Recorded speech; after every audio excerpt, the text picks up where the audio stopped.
Bismillahirrahmanirrahim. Assalamualaikum warahmatullahi wabarakatuh. Waalaikumsalam warahmatullahi wabarakatuh. Alhamdulillahirabbil alamin. Nasta'inu ala umuri dunya waddin. Wassalatu wassalamu ala asyrofil anbiya'i wal mursalin. Alhamdulillahirabbil alamin. Alhamdulillah di hari yang ke-15 ya. Tadi 15 kita masih bisa berkumpul kembali di majelis ilmu, bermuajahah menambah lagi ilmu. Alhamdulillah sekarang eh, akan disampaikan lagi mungkin ya seperti itu yang menarik lagi yang disampaikan oleh Ustaz Ahmad Burhan terkait dengan ibadah saum Ramadan dan sebagainya. Dan untuk Bapak Ibu sekalian dan teman-teman juga yang ingin bertanya, silakan bertanya langsung atau bisa melalui eh, chat ya, fitur chat yang ada di Zoom. Alhamdulillah lagi kerjasama program bersama Komisariat Kampus La Roiba Bogor, program kerjasama dengan Komisariat PMI Kampus La Roiba Bogor. Alhamdulillah. Atau dong atas kehadiran. Monggo Ustaz untuk disampaikan materi. Baik. Bismillahirrahmanirrahim. Alhamdulillahirabbil alamin. Wassalatu wassalamu ala asyrafil anbiya'i wal mursalin sayyidina Muhammadin wa ala alihi wa sahbihi ajma'in. Amma ba'd. Alhamdulillah, alhamdulillah, kajian tematik subuh pada bulan Ramadan ini, pagi hari ini kita bisa terus menjalankannya dengan baik. Semoga puasa ibadah kita lancar, seluruhnya diberikan pahala yang luar biasa oleh Allah Subhanahu wa taala. Kajian subuh ini terselenggara atas inisiatif Baitul Mal Bogor. Semoga terus memberikan manfaat yang luas kepada umat Islam pada umumnya. Kawan-kawan, bapak-bapak, ibu-ibu sekalian, pada malam ke puasa ke-16 ya, 16 atau 15 itu, marilah kita mulai untuk memahami dan mengenal apa saja kaitannya dengan fadilah terkait puasa di bulan Ramadan. Ada sebuah momen yang luar biasa yang sering sekali kita dengar di bulan Ramadan ini kaitannya dengan malam Lailatul Qadar. Mungkin tema pagi hari ini kita sedikit membahas, mengupas tentang malam Lailatul Qadar. Allah Ta'ala berfirman, Inna anzalnahu fi Lailatul Qadar. Lailatul Qadri khairum min alfi syahr. Tanazzalul malaikatu warruhu fiha biizni rabbihim min kulli amr. Salamun hiya hatta matla'il fajr. Ditegaskan di dalam Al-Quran ada yang disebut sebagai malam Lailatul Qadar. Yang mana Lailatul Qadar ini merupakan tanggal akurat di mana Al-Quran diturunkan. Sebagaimana dinas oleh Allah Subhanahu wa Ta'ala di Al-Quran. Kemudian disifati juga bahwasanya malam ini merupakan malam yang lebih baik dari 1000 bulan. Di sana ada ketenangan, malaikat turun, banyak memberikan rahmat kepada hamba-hambanya yang bertakwa ketika di bulan itu. Ada sebuah pertanyaan, apakah benar Al-Quran itu memang diturunkan di malam Lailatul Qadar, yaitu tanggal 17 bulan Ramadan? Padahal kita tahu bahwasanya Al-Quran itu diturunkan kepada Nabi Muhammad Sallallahu Alaihi Wasallam selama 23 tahun. Bagaimana kita mengharmonikan dua hal yang sepertinya berbeda ini? Kalau 23 tahun otomatis tidak selalu turun di bulan Ramadan. Maka menjawabnya perlu kita memahami bahwasanya yang sering dijelaskan oleh para ulama kita bahwasanya penurunan Al-Quran sebenarnya terjadi 2 kali. Penurunan pertama itu terjadi seluruhnya, secara global seluruhnya, mulai dari Al-Quran, surat Al-Fatihah sampai An-Nas pertama kali, sekaligus. Kemudian jenis penurunan yang kedua yaitu ketika diturunkan sedikit demi sedikit sesuai dengan yang dikehendaki oleh Allah Subhanahu wa taala selama 23 tahun. Wahyu pertama yang turun adalah Iqra bismi rabbikal ladzi khalaq, surat Al-Alaq. Kemudian yang terakhir Al-yauma akmaltu lakum dinakum. Demikian. Jadi tidak sesuai dengan urutan. Jadi sebenarnya yang disebutkan di dalam Al-Quran bahwasanya Al-Quran diturunkan pada malam Lailatul Qadar secara sekaligus itu adalah penurunan yang pertama. Kapan itu terjadi? Terjadinya sebelum Nabi Muhammad SAW menerima wahyu yang pertama. Karena itu diturunkan sekaligus. Penurunannya dari Lauhil Mahfuz yang mana sebelum dipindahkan memang Allah memerintahkan kolamnya untuk menuliskan seluruh wahyunya di Lauhil Mahfuz. Kemudian dari Lauhil Mahfuz inilah diturunkan di malam Lailatul Qadar yang mana diturunkan ke langit dunia tepatnya di Baitul Izzah, apa yang disebut sebagai Baitul Izzah. Jadi yang disebut sebagai Al-Quran turun secara sekaligus pada malam Lailatul Qadar itu adalah penurunan yang pertama dari Lauhil Mahfuz ke langit dunia di Baitul Izzah. Kemudian ketika Allah telah menghendaki Quran diturunkan secara bertahap kepada hatinya Nabi Shallallahu Alaihi Wasallam melalui malaikat Jibril, maka diturunkan secara bertahap selama 23 tahun. Yang pertama adalah surat Al-Alaq. Nanti yang akhir itu adalah Al-Yauma akmaltu lakum dinakum. Tidak sesuai dengan urutan mushaf yang kita kenal ketika penurunannya. Namun ketika penurunan yang pertama yaitu dari Lauhil Mahfuz ke Baitul Izzah di langit pertama, langit dunia, itu sudah sesuai dengan urutan seluruhnya mulai dari awal sampai akhir. Karena itu momen penurunan Al-Quran yang pertama ini diabadikan di dalam Al-Quran. Inna anzalnahu fi lailatul qadr. Al-Quran benar-benar diturunkan seluruhnya di malam Lailatul Qadar. Kemudian malam Lailatul Qadar ini karena momen itu sangat luar biasa, menjadi momentum di mana setiap tahunnya Allah Subhanahu wa taala memberikan sebuah leverage pahala yang luar biasa kaitannya dengan ibadah yang dilakukan oleh umat Nabi Muhammad SAW pada malam itu. Sengaja Allah sembunyikan momen kapan Lailatul Qadar itu terjadi setiap tahunnya karena sering berpindah-pindah. Agar apa? Agar masyarakat Muslim beribadah bulan Ramadan bukan hanya di malam Lailatul Qadar, tapi mulai dari hari pertama sampai hari terakhir.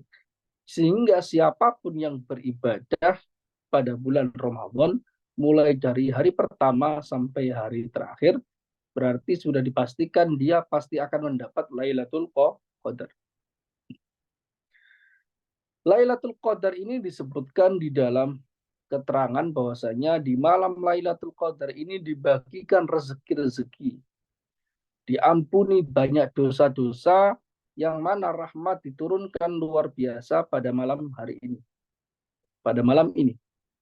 Malaikat digambarkan turun ke langit dunia memberikan rahmat yang luar biasa sebagaimana diperintahkan oleh Allah Subhanahu wa taala, memberikan salam, memberikan rahmat bagi orang yang beristihad di dalam ibadah. Karena itu kita tiap tahunnya tiap tahunnya berusaha untuk beristihad di dalam ibadah agar kita mendapatkan malam Lailatul Qadar. ada sebuah pertanyaan, sebenarnya apakah tidak pernah ada sebuah data yang mana ada keterangan Rasul Shallallahu Alaihi Wasallam kapan malam Lailatul Qadar itu terjadi? Jadi sengaja Rasulullah Shallallahu Alaihi Wasallam sebagaimana dikehendaki oleh Allah Subhanahu Wa Taala tidak memberikan waktunya kapan secara detailnya sehingga umat Nabi Muhammad Shallallahu Alaihi Wasallam berusaha beribadah seluruhnya karena hikmah itu adalah sesuai dengan apa yang digariskan demikian. Karena itu para ulama mencatat beberapa riwayat itu berlainan banyak Rasulullah Shallallahu Alaihi Wasallam itu sebagaimana dikehendaki Allah itu memberikan ciri-ciri berlainan sehingga apa yang digambarkan oleh Rasul itu memang terjadi di beberapa tahun yang berbeda-beda. Ada yang mengatakan dan ini yang paling populer ketika ingin mencari malam Lailatul Qadar itu carilah di 10 hari terakhir terutama di malam yang ganjil. Itu pendapat. Ada yang mengatakan bahwa malam Lailatul Qadar justru terjadi pertama kali di malam pertama Ramadan itu malam Lailatul Qadar. Itu pendapat yang berikutnya. Ada pendapat yang lain bahwasanya malam Lailatul Qadar itu ketika di tengah Ramadan yaitu malam ke-15. Demikian juga. Ada juga yang mengatakan malam Lailatul Qadar itu pada tanggal 17. Jadi yang populer 17 Ramadan malam nuzulul Quran. Jadi bertepatan dengan itu. Ada yang mengatakan bahwasanya itu malam ke-21. Ada riwayat demikian. Ada yang mengatakan riwayat yang lain malam ke-27. Intinya dicari biasanya ketika hari-hari ganjil.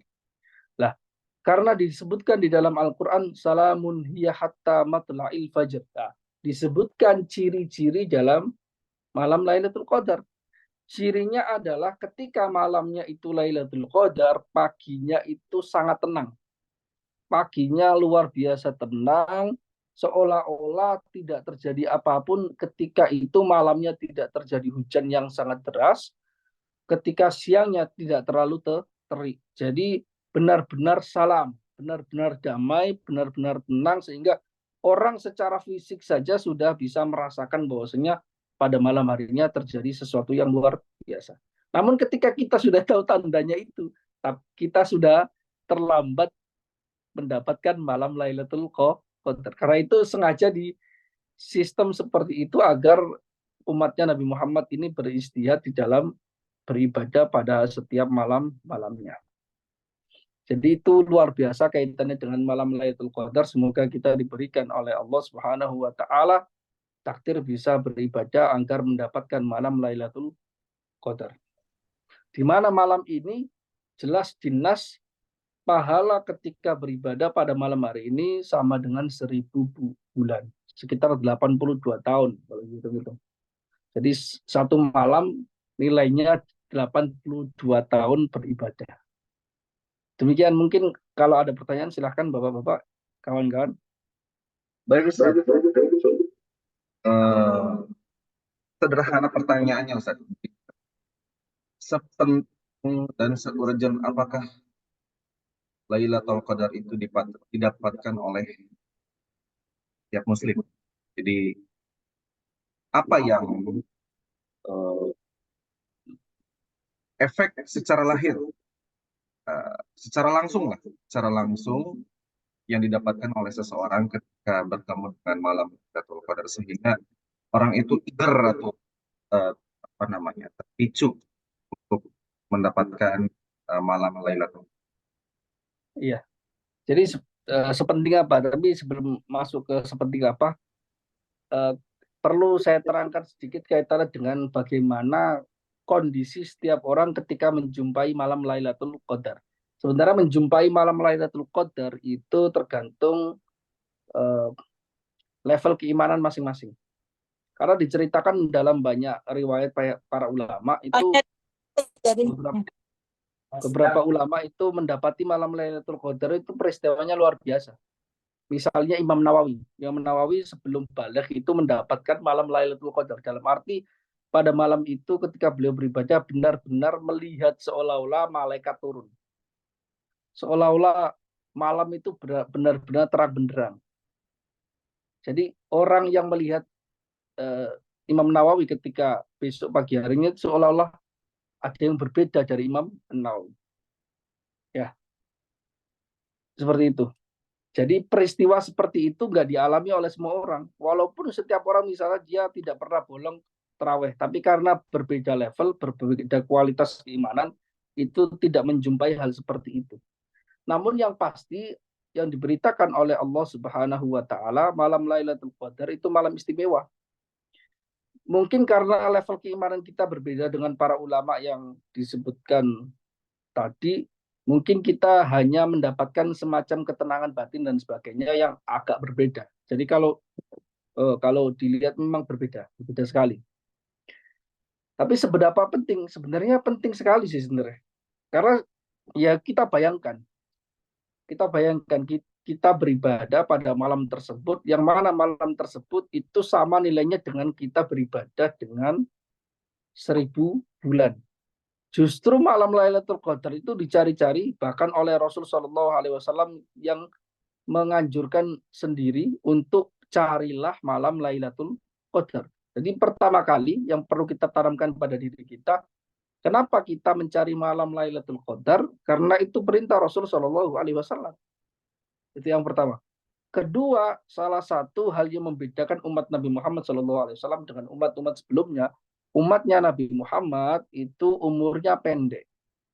Sudah dinas oleh Rasul, kebanyakan umatku itu umurnya antara 60 sampai 70 tahun. Tidak lama seperti umat-umat zaman terdahulu yang bisa sampai ratusan tahun umurnya. Nah, namun karena umurnya itu pendek, maka otomatis amal perbuatan kebaikannya juga pendek. Karena itu Allah memberikan sesuatu yang spesial, yaitu malam Lailatul Qadar, yaitu bulan Ramadan, yang mana semua eh, ibadah di sana dilipat gandakan. Perlu dicatat ya, bahwasanya setiap bulan Ramadan, setiap harinya bukan hanya malam Lailatul Qadar, itu amal perbuatan baik itu dilipat gandakan sampai 10 kali lipat. Puasa itu pahalanya seperti 10 kali lipat. Jadi seperti kalau kita tuntas puasa Ramadan 30 hari, berarti kita sama saja puasa seolah-olah itu 300 hari. Karena itu dikatakan bahwasanya ketika setelah Ramadan itu kita puasa 6 hari, itu sama dengan puasa 1 tahun. Jadi hanya 40 hari kita seolah-olah pahalanya puasa selama 1 tahun penuh, 360 hari. Lah itu 10 kali lipat itu dilipat gandakan di luar Lailatul Qadar. Artinya kalau sudah 10 ditambah malam Lailatul Qadar berarti 83 tahun kali 10. Seolah-olah kita beribadah satu malam itu kita beribadah 830 tahun. Itu hitungan matematis dan itu memang disebutkan. Jadi hitungannya itu perkaliannya bukan dari satu ya. Satu malam itu bukan dari satu tapi dari 10. Karena dilipat gandakan 10 kali lipat. Jadi orang puasa di malam Lailatul Qadarnya itu ibadahnya berarti seolah-olah dia satu malam ibadahnya 830 tahun. Ngalah-ngalahkan mayoritas umatnya Nabi Ibrahim. Kemudian kalau dia setiap tahunnya mendapatkan itu, misalnya dia umurnya sampai 60 tahun, tinggal dikali saja, kali 60 tahun. Jadi benar secara matematis juga sudah terjadi bahwasanya umatnya Nabi Muhammad SAW itu nanti diberikan keistimewaan karena pahalanya paling banyak. Orang protes, kok pahalanya banyak, umurnya pendek, kok pahalanya paling banyak, amalnya kelihatan banyak. Ya karena ada malam Lailatul Qadar itu. Karena peningkatannya itu 1.000 bulan dikali 10. Jelas ya? Itu penting. Jadi kalau kita berpikir matematis seperti itu sebenarnya. Ya, Ustaz, malam Lailatul Qadar itu apakah hanya terjadi, kita hitungan matematis, setelah maghrib hingga subuh atau fajar menjelang, atau selama satu hari, 24 jam itu hadirnya? Kan misal kalau kita kaitkan dengan ke materi kemarin, sesuai dengan profesi setiap orang yang berbeda-beda. Ada yang bekerja malam, ada yang bekerja siang, ada yang kerja shift memang khusus malam saja ya. Kalau misalkan memang seperti itu, berarti orang-orang yang bekerja atau yang punya profesi bekerja di malam tidak memiliki kesempatan untuk mendapatkan pahala Lailatul Qadar. Ya, ya, sebenarnya tidak juga kan, karena sebenarnya kalau kita hitung-hitungan secara umum ya, pertama ya, kalau hitung-hitungan dari probabilitas ya, kebanyakan kantor-kantor itu kan selesainya ya paling maghrib atau sore menjelang maghrib, itu kebanyakan ya. Saya nggak berbicara dulu yang shift malam ya. Kebanyakan kantor di Indonesia atau di seluruh dunia kebanyakan selesainya ya sebelum maghrib. Kebanyakan kecuali dia lembur. Itu yang pertama. Jadi sebenarnya punya kesempatan. Kedua, kalaupun itu kegiatannya misalnya kerjanya memang shift malam, meskipun itu nggak semua kerjanya shift malam, namun dia masih punya kesempatan yang lain. Karena ibadah di bulan Ramadan kaitannya dengan malam itu kan bukan hanya terawih sebenarnya. Kalaupun misalnya dia nggak sempat terawih atau terawih singkat saja, nggak sampai 20 atau nggak sampai 8, 2 rakaat, 4 rakaat, itu kan tetap dihitung terawih meskipun pahalanya tidak sebanyak semuanya. Jadi diperbanyak aja sholawat. Jadi versi ibadah di umat Islam itu banyak versinya. Sholawat diperbanyak sambil beribadah, sambil ketika kerja juga bisa. Karena itu di dalam Al-Quran eh, anjuran untuk zikir kepada Allah Subhanahu wa taala itu mutlak, tidak dibatasi. Uzkurullah dzikran katsira kan, yang banyak. Qiyaman wa qu'udan wa ala junubihim. Qiyaman wa qu'udan wa ala junubihim. Berzikir kepada Allah dalam keadaan berdiri, duduk, atau dalam keadaan tidur-tiduran. Itu berarti kan bukan berbicara soal sholat, bukan berbicara soal puasa, tapi berbicara soal zikir. Karena zikir itu banyak macamnya. Misalnya kita baca sholawat, dan itu yang biasanya paling paling mujarab, paling sering dilakukan oleh umat Islam. Jadi sholawat saja. Malam-malam kalau nggak kuat untuk melakukan tarawih ya sholawat ringan. Allahumma sholli ala Muhammad, Allahumma sholli ala Muhammad. 100 kali dirutinkan ketika bulan Ramadan tiap malamnya, itu nanti otomatis dia mendapatkan. Jadi seolah-olah dia mendapatkan 100 kali 10 kali 83 tahun. Itu sholawat. Jadi sebenarnya karena memang sebagaimana disebutkan di dalam Al-Hikam ya. Jadi Allah sengaja memberikan variasi dalam ibadah karena memang kebutuhan masyarakat muslim itu beraneka ragam. Kebutuhannya, keadaannya, kondisinya itu beraneka ragam. Karena itu zikir-zikirnya itu dibikin fleksibel. Ada kalanya yang harus sholat, ada kalanya puasa, ada kalanya cuma zikir. Ada kalanya cuma bekerja, itu juga termasuk zikir sebenarnya. Jadi seperti itu. Yang penting diniatkan yang baik, kemudian kita berusaha kuat untuk melakukan ibadah pada malam hari ketika bulan Ramadan. Saya pikir demikian. Jadi lebih ke ketenangan Ustaz ya yang didapatkan Iya, secara lahir. Tadi itu apa namanya, bila seseorang mendapatkan mendapatkan Lailatul Qadar.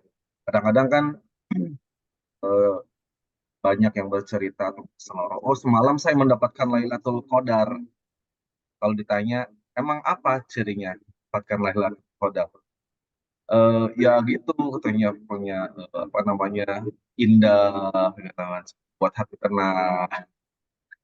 Kemudian ini tadi pertanyaan tentang apa ya, kegiatan kan, kalau misalkan sekarang ini fenomena sedang hit untuk mencari Lailatul Qadar itu, banyak yang qiyam hari Ramadan, bahkan ada yang bikin tenda-tendaan masjid gitu, seperti itu ya, bahkan bawa keluarga selama hari Ramadan. Gimana sih? nah, itu sebenarnya itu namanya itikaf ya. Itu kebiasaan umat Islam pada umumnya. Karena itu juga ada anjuran oleh Nabi SAW. Sebenarnya itikaf itu tidak hanya di bulan Ramadan, tapi di setiap hari juga bisa. Kita tidak ada pekerjaan misalnya, kemudian agak nganggur, agak longgar, ya kita masuk ke masjid dengan niat itikaf. Itu sudah jadi, tidak harus berpuasa. Karena mazhab kita mazhab Syafi'i. Beda dengan mazhab Abu Hanifah. Imam Abu Hanifah, itikaf itu harus sambil berpuasa. Kalau mazhab kita enggak, itikaf itu bebas. Yang penting di dalam masjid niat itikaf, berdiam diri di situ. Ini yang penting niat. Walaupun nggak baca Quran, walaupun nggak baca Quran. Pokoknya di dalam masjid niat itikaf sudah jadi. Namun ada perintah khusus dalam arti itu anjuran yang spesial oleh Rasul Shallallahu Alaihi Wasallam agar orang-orang beriktikaf di bulan Ramadan, terutama malam-malamnya, terutama di 10 hari terakhir. Karena 10 hari terakhir biasanya itu ada malam Lailatul Qadar. Karena itu sudah menjadi tradisi sebenarnya. Tradisi saya pikir di seluruh dunia Islam ya, yang negara mayoritas Islam itu sudah mendarah daging. Karena itu adalah apa yang dikerjakan oleh dulu para ulama, para sahabat, tabiin, akhirnya diwariskan ke seluruh dunia. Sehingga kalau misalnya di Mesir juga seperti itu, ayo cari-cari kita itikaf di malam hari 10 terakhir, mulai dari tanggal 21 itu itikaf gitu. Jadi itikaf ya nggak harus penuh ya di sana, terus misalnya sorenya balik atau mau berbuka di rumah ya setelah itu balik lagi, nggak ada masalah sebenarnya. Karena bukan ibadah yang terikat dengan peraturan yang ketat. Intinya mencari momen kapan lagi misalnya kita tinggal di masjid dalam jangka waktu selain sholat, di sana kita merasakan suasana di dalam masjid, kita berzikir dan sebagainya. Itikaf maknanya sendiri itu berdiam diri. Iktikaf itu berdiam diri. Jadi hanya sekedar di masjid, misalnya kalau ngantuk disediakan di situ tidur di masjid juga masih itikaf. Yang penting nih ya. Jadi itu tradisi umat Islam di semuanya. Saya dulu di kampung juga seperti itu, ketika 10 hari terakhir juga orang pada malam-malam ke masjid seperti itu. Pindah gosip gimana Ustaz?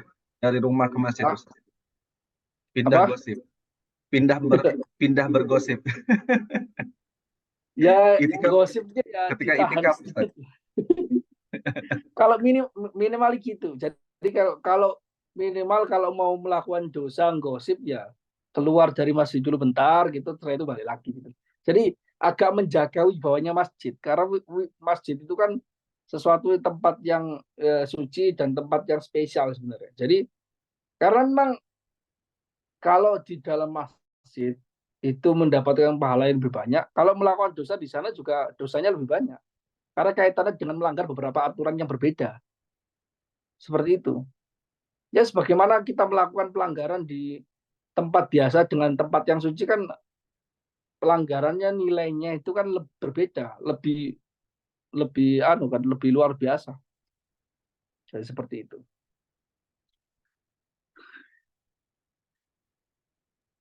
Jadi keluar dulu dari masjid Ustaz ya, kalau ingin bergosip Ustaz ya.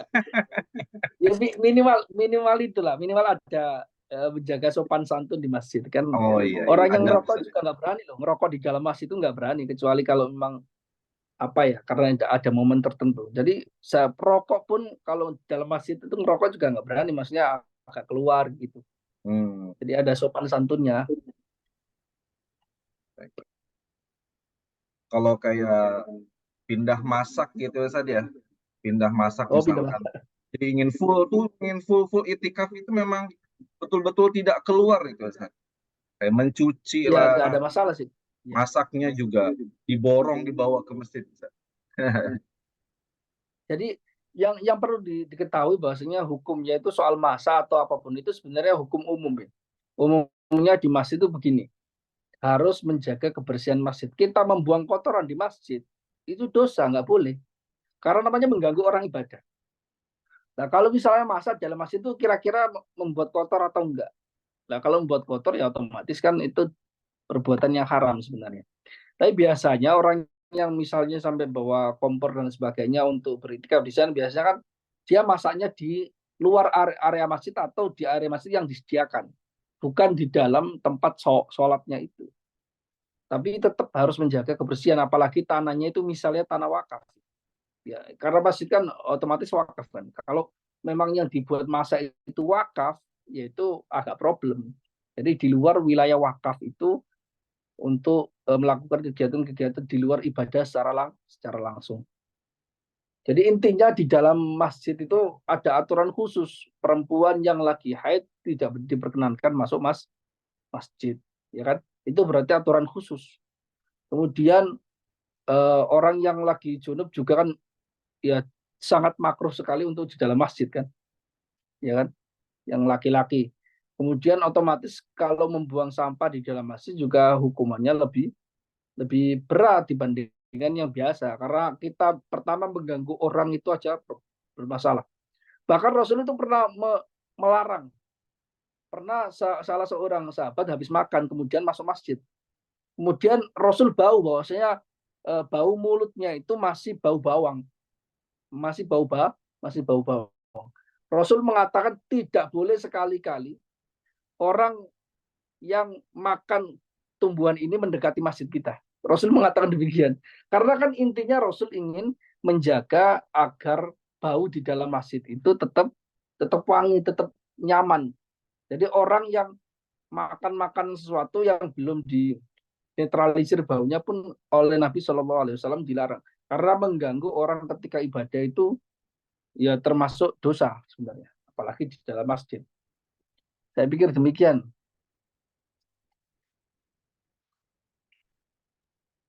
Ya, Masya Allah Ustaz ya.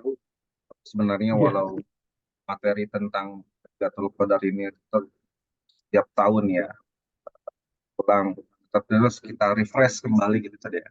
Ingat benar. Jadi silahkan yang mau bertanya bisa langsung atau melalui chat sebelum kajian ini berakhir dan diambil kesimpulan.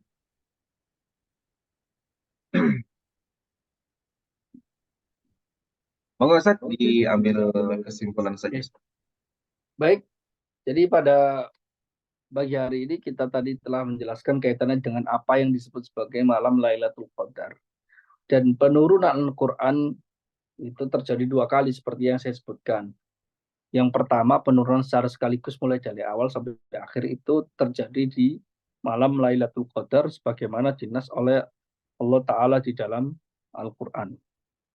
Mulai dari surat Al-Fatihah sampai surat An-Nas. Kemudian baru nantinya diturunkan 23 tahun secara bertahap sesuai dengan kebutuhan yang dikehendaki oleh Allah Subhanahu wa taala.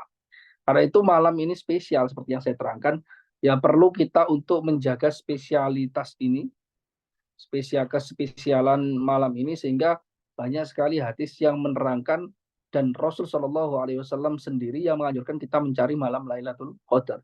Karena malam Lailatul Qadar seperti yang dijelaskan di banyak hadis itu memang dilipat gandakan sampai apalagi dalam Al-Quran sama dengan 1.000 bulan. Sehingga perlu kita untuk membiasakan diri minimal ada semacam semangat untuk mencari malam Lailatul Qadar.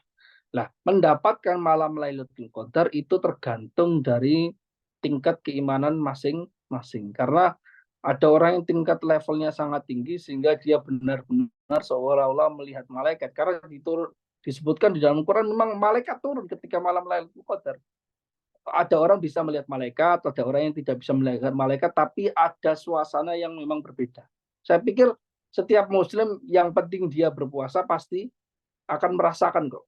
Ada salah satu malam atau beberapa malam di malam Ramadan itu yang berbeda dibandingkan malam-malam yang lainnya. Dan kita sering merasakannya.